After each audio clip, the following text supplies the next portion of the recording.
Vamos lá, o que é o Cyberclass? É um portal para ser definitivo na área de treinamentos de marketing digital. Você vai encontrar tudo o que você precisa para gerar renda na internet. Você vai poder assinar agora por só R$12 de R$29. Então toca no link agora, assina, não perde essa oportunidade.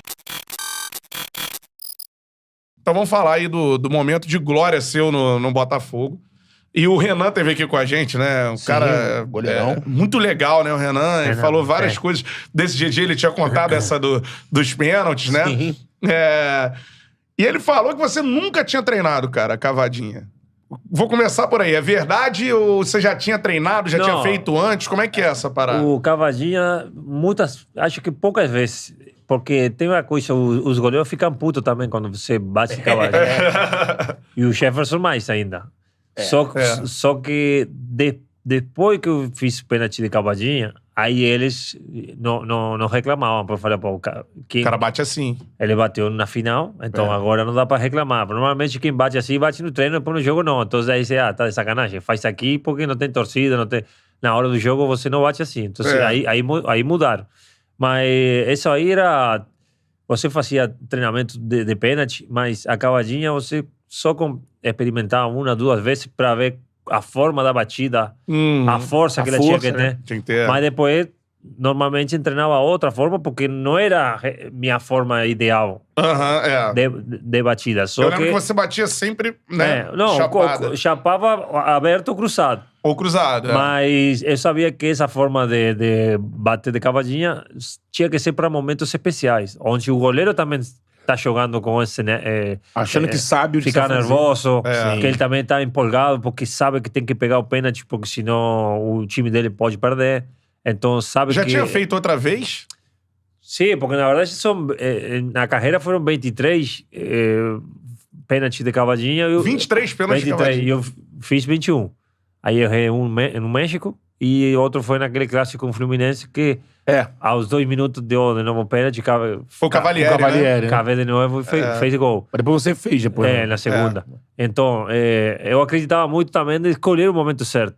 Porque o goleiro, por mais que sepa que uma das formas de bater pênalti era de cavadinha, ele também começava com aquela dúvida de mas será que vai fazer?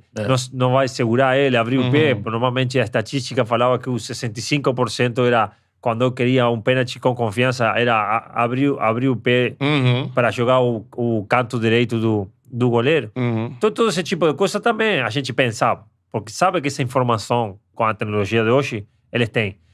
Mas depois tá a outra parte, não? Que é a parte aí é que tá. interior, né? de cada um, a parte psicológica, emocional, onde você fala...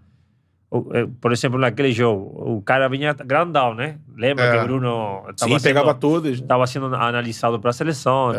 Ele vinha de ganhar as últimas finais nos pênaltis. Sim.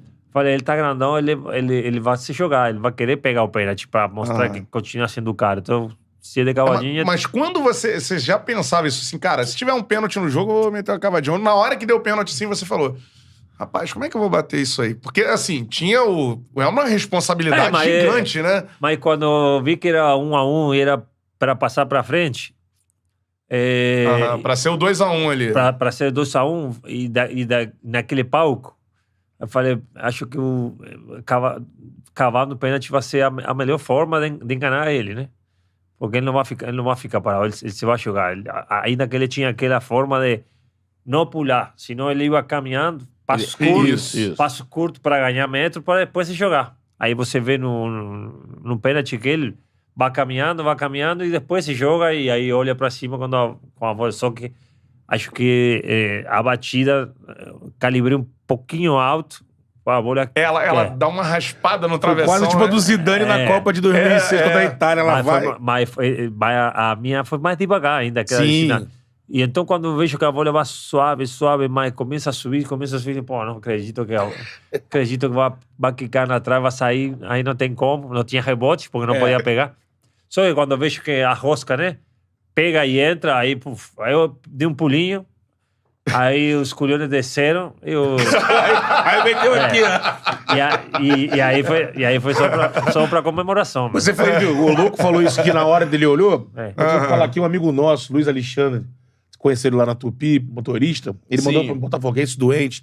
Teu fã, ele mandou aqui pergunta. Pô, pergunta pro Louco aí, exatamente isso. Na hora que ele dá a cavada, ele fica olhando assim a bola, a trajetória da bola, e dá aquele pulinho que ele achou que a bola não ia entrar. Nesses momentos, assim, parece que a vida fica em câmera lenta, né? Dá pra pensar isso tudo, né? Não sei se a vida, mas que o momento era assim, pega na travessura e ser xingado a vida toda, ou, do jeito que foi, ser lembrado a vida toda, né? Mas, independentemente disso, porque era uma responsabilidade também, porque a gente sabia a importância do jogo e o momento do jogo. Fazer 2-1 já ia mudar também a característica do jogo, porque aí já o Flamengo ia ter que sair, a gente recuado sempre se sentia melhor para poder defender. Só que depois vindo aquele pênalti na hora, que aí também todo mundo pensava, não acredito, não para os pênaltis. Aí não aguento, aí já vai sobrar para eles. Só que o Jefferson também fantástico, pegou lá embaixo, Adriano. Então no final, quando acaba a partida, é como que se você escolhe poder ganhar uma final, escolhe com tudo o que aconteceu. Exatamente. Com aquele pênalti cavadinha, com aquele pênalti na hora, que pega Jefferson. Se você é um livro para que o sentimento de sofrimento tenha uma felicidade no final. Feliz, porque se você ganha 5-0, eu acho que tá bom, 5-0 na final, mas não vai pegar aquela empolgação de quando o juiz apitar o final, você tira tudo isso que tinha por dentro de 3 anos tomando porrada, felicidade, emoção, alegria, se abraçava com qualquer um que estava aqui bancado. A gente depois chegou aqui na sede e o torcedor chegava lá, abraçava, shopping por qualquer lugar, com um vaso, um copo de cerveja aí. Peraí, cara, não, mas a galera invadiu o General Severiano, pulou muro. O casarão foi festa. Estou muito feliz, obrigado, mas deixa o copo na mesa que tá me banhando tudo. Mas assim, alguns jogadores, eu imagino que vários jogadores chegaram em você assim, cara, você é maluco, assim, de fazer isso ou não aconteceu? Chegar assim, pô, louco, uma cavadinha agora, assim. Depois do jogo, né? Não, pode ser que quem convive no dia a dia não fica surpreso.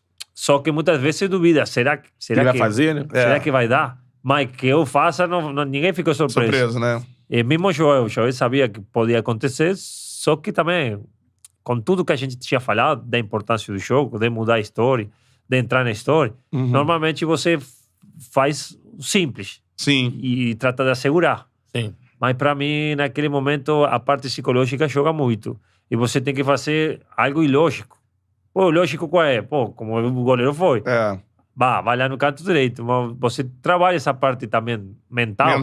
De fazer o que o goleiro não está esperando que você faça. Né? E graças a Deus que deu certo, né? Porque se hoje a gente está falando aqui, é por conta de que eu fiz aquele gol. Exatamente.